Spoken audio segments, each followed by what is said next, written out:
Good morning. आज हम BSc third year का पेपर थर्ड का थर्मोडायनेमिक्स चैप्टर को आगे कंटिन्यू करेंगे। इसमें हम पढ़ेंगे expression for work done in isothermal reversible expansion of A gas, यानी कि आइसोथर्मल रिवर्सिबल प्रोसेस में गैस का जो प्रसार होता है उसमें कितना वर्क किया जाता है उसको कैलकुलेट करेंगे। सपोज करो जो गैस का प्रेशर है वो पी के बराबर है। अब यदि गैस में जो एक्सपेंशन हो रहा है, प्रसार हो रहा है, वो बहुत स्लोली हो रहा है, तो जो बाह्य दाब होगा वो हमने माना कि P माइनस डी पी के बराबर होगा। यहाँ पे जो डी पी है वो स्मॉल चेंज है इन प्रेशर में। तो इससे जो गैस का एक्सपेंशन होगा उसमें वॉल्यूम बहुत थोड़ा सा बढ़ेगा, जिसके हम बोलेंगे डी वी। तो the small amount of work done by the system मतलब जो गैस के द्वारा कार्य किया जा रहा है वो होगा हमारा delta W is equal to minus P minus D P D V. इसको हमने सॉल्व किया। क्योंकि D P into D V बहुत स्मॉल है तो इसको हम नेगलेक्ट कर सकते हैं।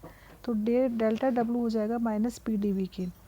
अब अगर हम माने कि वॉल्यूम V1 से V2 चेंज हो रहा है तो इसकी वैल्यू रखने पर हमने जो इंटीग्रेशन आया वो आ जाएगा D for N mole of ideal gas के लिए हमने माना है, हम कर रहे हैं। तो P we is equal to N R T होता है। तो पी इज इक्वल टू हो जाएगा N R T upon V. इस पी की वैल्यू अगर हमने यहाँ रखी और इसको कैलकुलेट किया तो ये हमारे डब्लू आएगा। W is equal to minus 2.203 N R T. L N को हमने लॉग पे चेंज कर लिया। V2 upon V1। ये चूँकि ये प्रोसेस आइसोथर्मल है, टेम्परेचर कांस्टेंट है, तो बॉयल्स लॉ क्या कहता है, P1 V1 is equal to P2 V2। तो V2 upon V1 is equal to हो जाएगा P1 अपॉन P2। इसकी वैल्यू हम यहाँ पे पुट कर दें तो W इज इक्वल टू हमारे पास प्रेशर के रूप में आ जाएगा, यानी कि W is equal to minus 2.303 NRT log P1 upon P2।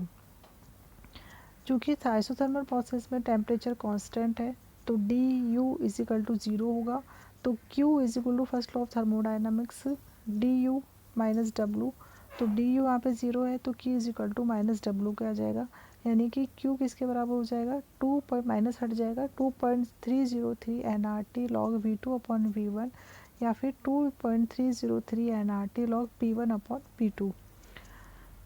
अगर हम डेल्टा एच यानी कि एंथैल्पी चेंज के लिए एक्सप्रेशन निकालें तो क्या आएगा, delta H is equal to होता है delta U plus delta P V. इस पी वी की जगह हम एन आर टी रख देंगे। तो जो आपने कैलकुलेट किया यहाँ पे डी यू ज़ीरो होता है और डेल्टा टी भी ज़ीरो ही होगा क्योंकि आइसोथर्मल प्रोसेस है। तो डेल्टा एच यहाँ पे ज़ीरो आएगा, यानी कि आइसोथर्मल एक्सपेंशन ऑफ गैस में जो चेंज इन एंथैल्पी होती है वो ज़ीरो होती है। अब आइसोथर्मल इरिवर्सिबल एक्सपेंशन में हम निकाले तो इरिवर्सिबल प्रोसेस में जो होता है एक्सपेंशन होता है बहुत तेज़ी से होता है, जिसके कारण मतलब जो अपोजिशन प्रेशर होता है वो ज़ीरो होता है, फ्री एक्सपेंशन होता है यहाँ पे, मतलब प्रसार गैस का प्रसार बहुत तेज़ी से होता है। तो यहाँ पे W यहाँ पे ज़ीरो हो जाएगा। चूँकि Q और W according to first law thermodynamics के बराबर होते हैं तो ये ज़ीरो होगा। तो यहाँ पे चारों क्वांटिटी ज़ीरो होती है, Q भी ज़ीरो होता है, W भी ज़ीरो होता है, DU भी ज़ीरो होता है और डेल्टा H भी ज़ीरो होता है। अब values of W, Q, delta U and delta H adiabatic expansion of the ideal gas. Adiabatic मतलब रुद्धोष प्रक्रम में गैस के प्रसार में क्या W की वैल्यू होगी, हम इसको कैलकुलेट करेंगे। अब हम जानते हैं कि फॉर एडियाबैटिक एक्सपेंशन में D Q is equal to zero होता है, यानी कि ना तो ऊष्मा ली जाती है ना ही ऊष्मा का त्याग किया जाता है। तो डी क्यू जीरो है तो क्या हो जाएगा, D U is equal to delta W के बराबर हो जाएगा। अब work done by the system यानी गैस के प्रसार में गैस के द्वारा जो कार्य किया जा रहा है वो होगा माइनस पी डी वी के बराबर। हमें पता है D U is equal to minus P D V हो जाएगा, यहाँ इस पर डब्ल्यू की वैल्यू रखेंगे। हमें पता है कि सी वी जो हमने पहले डिस्कस किया था, heat capacity at constant value पे ये बराबर होती है D you upon D T की। तो यहाँ से हम डी यू की वैल्यू आ जाएगी सी वी डी टी। हम सी वी इसकी वैल्यू हम इसमें यहाँ रखेंगे तो जो हमने कैलकुलेट किया वो आ जाएगा D H is delta H is equal to C V plus R delta T. ऐसे ही हम डेल्टा एच की वैल्यू निकाल लेंगे तो ये आ जाएगा C P T two minus T one. For any type of adiabatic process में चाहे वो रिवर्सिबल हो चाहे इरिवर्सिबल हो, क्यू ज़ीरो होता है तो डब्लू किसके बराबर होता है, डेल्टा यू के बराबर होता है।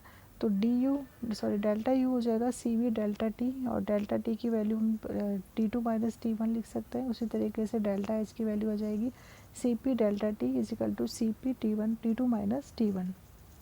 अब हम पढ़ेंगे रिवर्सिबल एडियाबैटिक एक्सप्रेशन।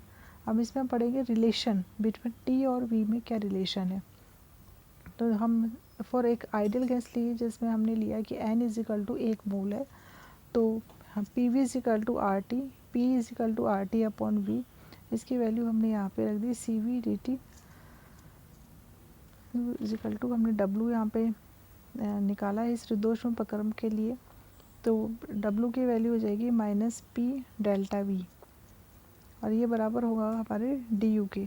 तो इस तरीके से जब हमने कंप्लीट इसको कैलकुलेट किया तो हमारे पास टी और वी में रिलेशन आया, टी वी की power gamma minus one is equal to constant होता है।